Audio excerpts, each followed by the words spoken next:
We're now joined by Seth Greenberg, great friend of ours from ESPN, college basketball analyst. He joins us on 365 Sports. Seth, thank you very, very much. Is this as chalk as they say tournament you've ever seen when it comes to who's in the Sweet 16?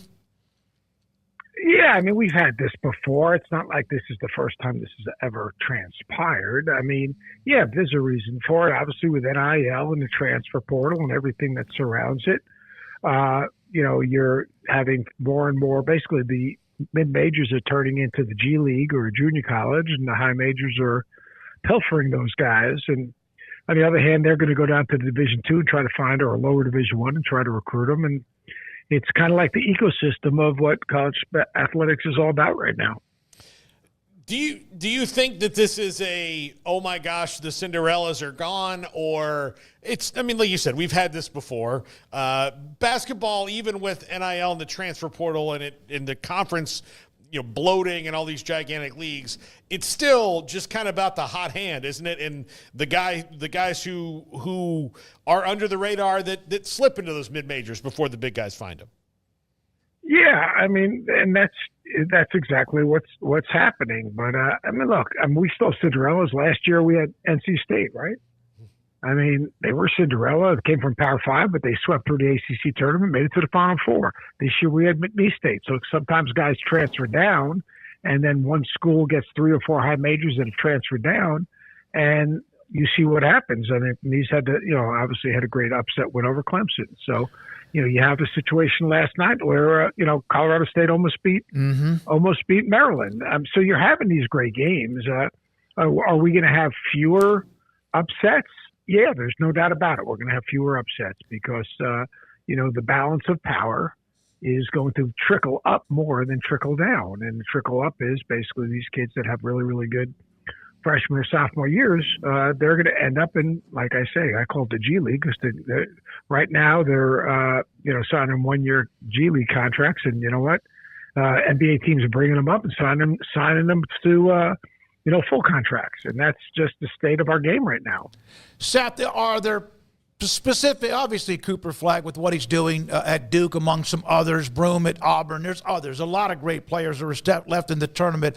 Which one is capable? Is there a Carmelo Anthony, not because he was a one and done, but a guy like that can carry a team to the championship the rest of the way? Are there multiple type players?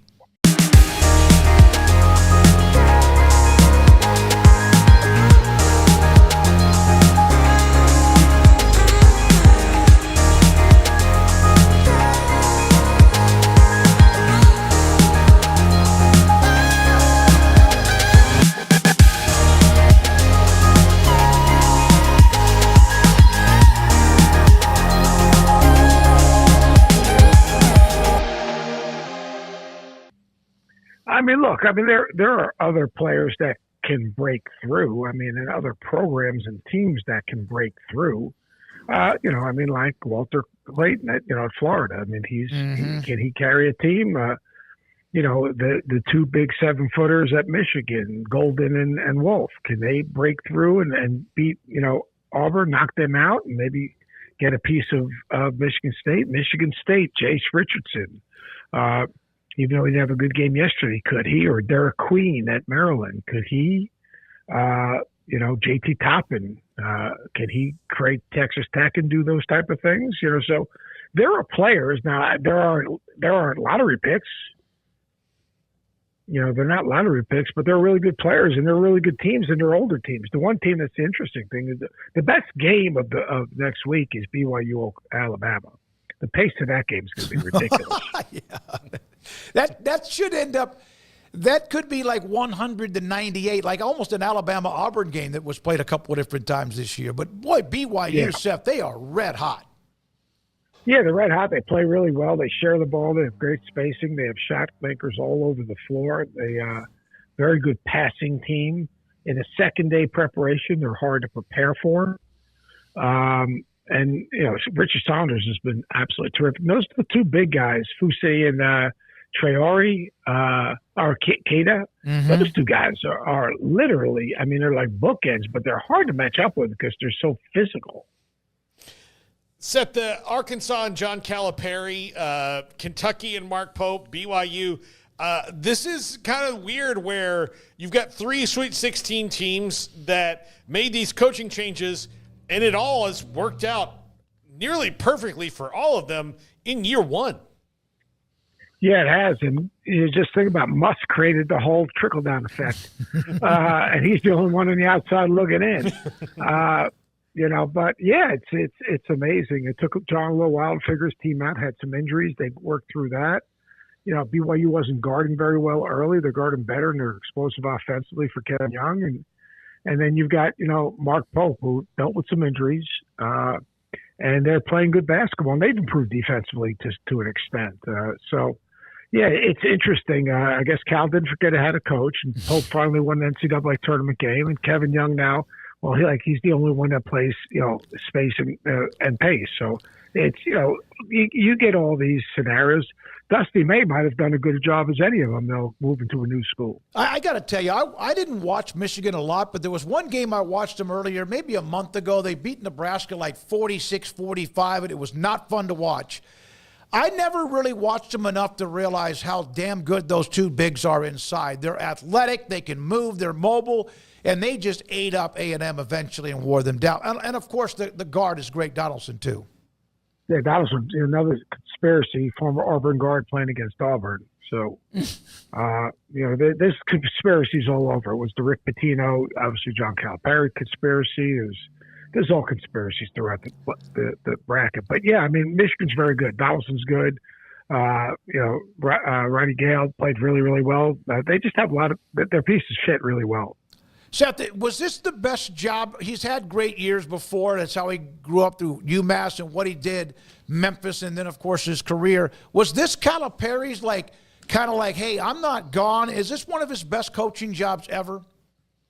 Yeah, he's done a great job because when you go 0-5 in the SEC and then turn it around and, end up where they are in the Sweet 16, that's a maturity. That's a leader. That's a guy that figured his team out. That's a guy that had patience when they were struggling and still got his guys to continue to work and compete and play hard. And he just poured into his team, and then his team poured into each other. They learned to trust each other. He made some changes in terms of, because of injuries, personnel, and what it ended up in is something really, really special. How would you describe Kelvin Sampson, and how often have you talked to him? I talked to Kelvin some. Look, what he is he's unrelenting, and his team is unrelenting. And there's play as hard as any team in the country. Jay Billis likes to say to lead the country in playing hard. I think a lot of teams play hard. They're hard and extremely, extremely physical. So, it's Calvin's just done an incredible, incredible job. I mean, it really is the consistency of their program the last 4 years, the consistency of how they play the last 4 years, the development of their backcourt this year and their shot making. Juwan Robertson, seeing how much he's improved, it's been spectacular. Seth, can we play a little rapid fire game on some of these coaching changes? Yeah, and then I got to run because I got to last year. Go ahead, real quick. Okay, Sean Miller to Texas. Home run. Ben McCollum to Iowa. Great, perfect fit. Nico Medved back home. Another perfect fit and a savant offensively. Will Wade, NC State. Risk reward. Darian DeVries to Indiana. Another risk reward, but a terrific basketball coach. The risk is that if the people of Indiana, the first time he loses a game, don't lose their mind and swallow him up, because the guy's a terrific basketball coach. Seth, our last question. Thank you, buddy. Grant McCaslin and Tech, they have been really good. One in Houston. He was on Scott Drew's staff. Yeah, your thought? Do they remind you really a mirror image in a way of Houston? Yeah, very with their toughness and their physicality. They don't monster the post or blitz ball screens. They just keep everything in front. They're a no-mistake team.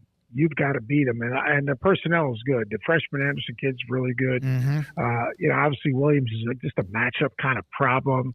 McMillan plays. They got a shot maker. And then Toppin, they can go small or go big. But Toppin's a matchup problem. If you play a legitimate big, they move them all over the court. I spent a couple days in Lubbock when the TBT was there. I spent actually a week there and spent time with Coach, and I was just blown away with just what a great guy and what a terrific coach. And he coaches his guys hard, but they buy into him. So very, very impressive. Thank you, buddy. Appreciate your time, Seth. Guys, appreciate it. Yes, Thank sir. you. Seth Greenberg, ESPN, with us in between different assignments. We appreciate his time on 365 Sports.